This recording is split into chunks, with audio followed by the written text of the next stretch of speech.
दोस्तों नमस्कार। रामायण भारतीय धर्म और संस्कृति का अद्वितीय ग्रंथ है जिसमें भगवान श्री राम के जीवन के विभिन्न पहलुओं का वर्णन किया गया है। इस ग्रंथ के अनुसार भगवान श्री राम का जीवन आदर्श था और उनके प्रत्येक कार्य ने हमें सही मार्ग पर चलने का संदेश दिया। श्री राम का वनवास उनके जीवन का एक महत्वपूर्ण भाग था जो न केवल उनके चरित्र की परीक्षा थी बल्कि भारतीय संस्कृति में आदर्शों, बलिदान और नैतिकता के मूल्य को भी उजागर करता है। वनवास का कारण। श्री राम का वनवास दरअसल उनके पिता राजा दशरथ के एक संकल्प के कारण हुआ। राजा दशरथ ने अपने जीवन में अपनी पत्नी कैकेयी से 2 वचन लिए थे।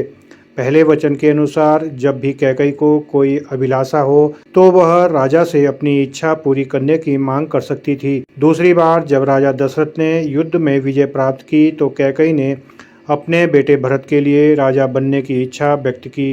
राजा दशरथ ने यह वचन दिया था कि वह अपनी पत्नी की इच्छाओं को पूरा करेंगे। कैकेयी के मन में यह इच्छा जागृत हुई कि उनके बेटे भरत को राजा बनाया जाए और श्री राम को वनवास भेज दिया जाए। जब यह बात राजा दशरथ को पता चली तो वह अत्यधिक दुखी हुए, लेकिन अपने वचन के पक्के होने के कारण उन्होंने श्री राम को 14 वर्षों का वनवास देने का आदेश दिया। श्री राम का आंतरिक दृष्टिकोण। श्री राम के जीवन का सबसे अद्भुत पहलू यह था कि उन्होंने कभी भी अपने भाग्य को दोष नहीं दिया। वे यह जानते थे कि यह निर्णय उनके परिवार और राज्य के हित में है। जब उन्हें वनवास का आदेश मिला तो उन्होंने इसे स्वीकार किया क्योंकि उन्हें यह समझ में आया कि उनके पिता द्वारा दिया गया वचन एक शाश्वत सत्य है जिसे निभाना चाहिए।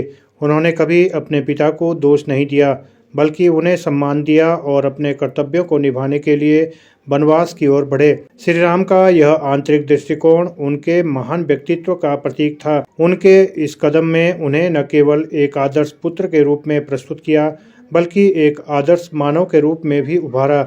उनका यह कदम यह दर्शाता है कि जीवन में कर्तव्य का पालन करना कितना महत्वपूर्ण होता है, चाहे परिस्थितियां कैसी भी हों। सीता और लक्ष्मण के साथ वनवास।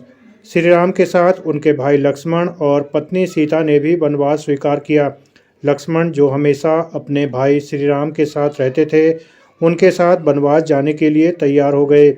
यह उनका अपने भाई के प्रति गहरी निष्ठा और भक्ति का प्रतीक था। वे केवल भाई के साथ नहीं गए बल्कि उन्होंने यह भी सुनिश्चित किया कि श्री राम के साथ कोई भी कठिनाई न हो। सीता जो श्री राम के प्रति अपनी अडिग भक्ति और प्रेम को दर्शाती थी, ने भी इस कठिन समय में अपने पति का साथ देने का निश्चय किया। उन्होंने अपने पति के साथ वनवास जाने का निर्णय लिया, भले ही यह उनके लिए शारीरिक और मानसिक रूप से कष्टकारी था। उनके इस साहसिक निर्णय ने यह सिद्ध किया कि एक पत्नी का कर्तव्य अपने पति के साथ हर परिस्थिति में खड़ा रहना है। वनवास का जीवन। वनवास के दौरान श्री राम ने कई कठिनाइयों का सामना किया। उनका जीवन असाधारण और साहसिक था जिसमें उन्होंने धर्म, नीति और कर्तव्य का पालन किया।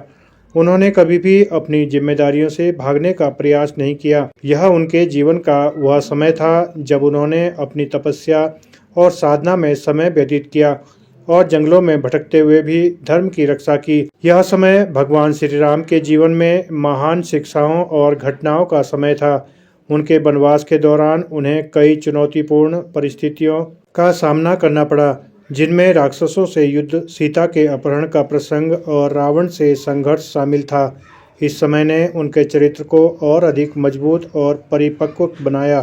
श्री राम का वनवास और उनका आदर्श। श्री राम के वनवास का सबसे बड़ा संदेश यह है कि व्यक्ति को हमेशा अपने कर्तव्यों का पालन करना चाहिए, चाहे परिस्थितियां कैसी भी हों। उन्होंने हमें यह सिखाया कि आदर्श जीवन जीने के लिए बलिदान देना आवश्यक है। उनके वनवास के दौरान जो घटनाएं घटित हुई, उन्होंने धर्म, सत्य और निष्ठा के महत्व को स्पष्ट रूप से उजागर किया। श्री राम का वनवास यह दर्शाता है कि कठिनाइयों और कष्टों के बावजूद हमें अपने कर्तव्यों से विमुख नहीं होना चाहिए। श्री राम का वनवास यह भी बताता है कि परिवार, धर्म और समाज के प्रति जिम्मेदारी को निभाना कितना महत्वपूर्ण होता है। उनके द्वारा दिया गया यह संदेश आज भी हमारे जीवन में प्रासंगिक है। समाप्ति और लौटना। 14 वर्षों के वनवास के बाद श्री राम अपने परिवार के साथ अयोध्या लौटे और वहां के लोग उन्हें अत्यधिक सम्मान और श्रद्धा के साथ स्वागत करने के लिए तैयार थे। उनका यह लौटना न केवल एक ऐतिहासिक घटना थी, बल्कि यह उनके सत्य और धर्म की विजय का प्रतीक भी था। यह दर्शाता है कि सत्य और धर्म की राह पर चलने वाले हमेशा विजय प्राप्त करते हैं। दोस्तों, श्री राम का वनवास न केवल एक धार्मिक घटना है, बल्कि यह जीवन के कई महत्वपूर्ण मूल्य और सिद्धांतों का प्रतीक है। उनके वनवास ने हमें यह सिखाया कि जीवन में चाहे कितनी भी कठिनाइयाँ क्यों न आएं, हमें अपने कर्तव्यों और आदर्शों के साथ हमेशा खड़ा रहना चाहिए। भगवान श्री राम के वनवास के समय ने उनके महान चरित्र को और भी उजागर किया और उन्होंने हमें यह सिखाया कि जीवन का उद्देश्य केवल व्यक्तिगत सुख प्राप्त करना नहीं है, बल्कि समाज और धर्म की सेवा करना भी है। इसलिए श्री राम का वनवास हमारे लिए एक प्रेरणा का स्रोत है और हमें यह समझने का अवसर देता है कि जीवन के कड़े समय में हमें अपने कर्तव्यों को निभाना चाहिए और हमेशा सत्य और धर्म के मार्ग पर चलना चाहिए। दोस्तों, आशा करता हूँ आपको यह वीडियो पसंद आई होगी। वीडियो पसंद आई हो तो वीडियो को लाइक और शेयर कीजिए और मेरे इस चैनल को भी सब्सक्राइब कीजिए। धन्यवाद।